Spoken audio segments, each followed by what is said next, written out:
தோழர்களே, சில ஆண்டுகளுக்கு முன்னாடி பல மேலை நாடுகள் India is not safe for women and children அப்படின்னு டிக்ளேர் பண்ணாங்க.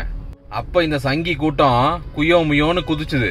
கேட்டா இதெல்லாம் வெஸ்டர்ன் கன்ஸ்ட்ரக்ட், நம்ம நாட்டை டிஃபேம் பண்றதுக்காக இப்படி பண்றாங்க, பாரதிய கலாச்சாரத்தை கெடுக்கிறதுக்காக இப்படி பண்றாங்க, நம்ம கலாச்சாரத்துல பெண்களை தெய்வமா மதிக்கிறோம், அப்படி இப்படின்னு உருட்டுன்னு உருட்டுனாங்க.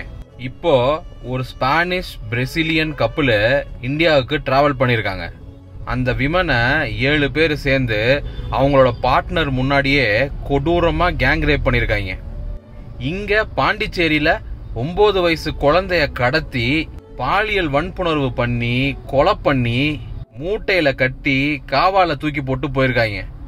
இந்தியாவில் ஒரு செகண்டுக்கு எத்தனையோ பெண்கள் ரேப் பண்ணப்படுறாங்க அப்படிங்கிறது தான் ஸ்டாட்டிஸ்டிக்ஸா இருக்கு.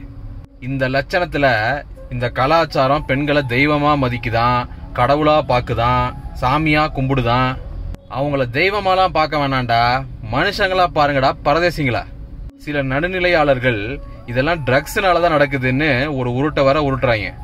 ட்ரக்ஸ் இதுக்கெல்லாம் பெரிய இன்ஃப்ளூயன்ஸ் பண்ணுதுங்கிறத நானும் மறுக்கல.